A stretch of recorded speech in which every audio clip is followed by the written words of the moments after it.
एक तरफ तुम, एक तरफ ख्वाब, बाब दो। दिल की बिगड़ती राहें दूसरा दिन। रिमिल की जिंदगी में इस दिन की रोशनी थोड़ी अलग थी। वो हमेशा की तरह कैफे में थी, मगर इस दिन कुछ अजीब था। दिल की धड़कन में बेचैनी थी, जैसे कुछ होने वाला हो। जरियाब का चेहरा उसके जहन से हटता ही नहीं था, और साद, जो हमेशा उसके करीब होता, आज कुछ अजीब सा महसूस हो रहा था। कैफे में पहुंचकर रिमिल ने अपने पसंदीदा कोने की तरफ कदम बढ़ाए। वहां वही पुराना मंजर था। उसके सामने एक जगह खाली थी और एक तरफ से साद आता दिखाई दिया। तुम यहाँ? साद ने मुस्कुराकर कहा और उसके सामने बैठ गया। हाँ, तुम कैसे? रिमिल ने कमजोरी से जवाब दिया। साद की आंखों में एक गहरा सवाल था, जैसे वो कुछ पूछना चाह रहा हो मगर कह नहीं पा रहा था। क्या कुछ बात है? रिमिल ने पूछा। साद ने थोड़ी देर खामोशी के बाद कहा, तुम बदल गई हो रिमिल। कैसे? रिमिल ने चौंक कर पूछा। तुम्हारी नज़रें कुछ मुख्तलिफ हो गई हैं। तुम्हारी मुस्कुराहट में वो बात नहीं रही जो पहले थी। रिमिल ने सिर झुकाया।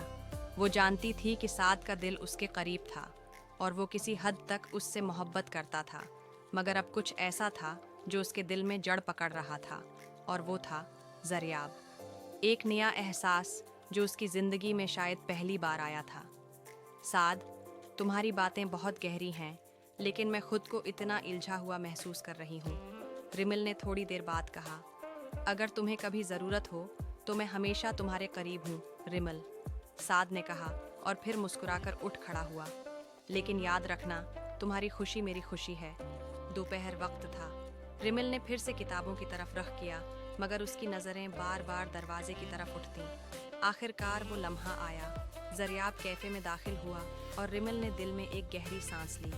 तुम्हें यहाँ देखकर अच्छा लगा रिमिल, जरियाब ने कहा और उसके सामने आकर बैठ गया। रिमिल ने नज़रें झुकाईं और दिल में एक अजीब सा तजब्जब महसूस हुआ।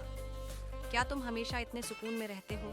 रिमिल ने बात बदलने की कोशिश की। ये सुकून भी एक गहरी बेचैनी से आता है, जरियाब ने नरम लहजे में कहा, और फिर एक पल की खामोशी में दोनों की नज़रें मिल गईं।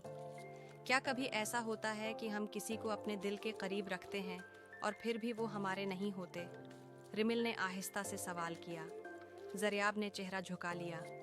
कभी कभी ऐसा होता है, लेकिन क्या तुम ये सोचती हो कि शायद तुम्हारा दिल किसी और के लिए धड़कता है? रिमिल ने गहरी सांस ली। जरियाब की बातों में कुछ था, कुछ जो दिल की गहराइयों तक जा रहा था, और रिमिल को ये समझने में मुश्किल हो रही थी कि वो साद के करीब क्यों महसूस करती है, और फिर जरियाब के साथ एक नया एहसास क्यों जन्म ले रहा है। शाम को रिमिल अपने कमरे में बैठकर सोच रही थी कि ज़िंदगी में फ़ैसला कब और कैसे किया जाए। क्या साद को वो दिल से चाहती है या जरियाब की खामोश मोहब्बत में कुछ और था? इसके दिमाग में एक हलचल थी, लेकिन दिल में एक सवाल था। क्या कभी मोहब्बत में हम किसी को छोड़कर किसी और को अपना सकते हैं?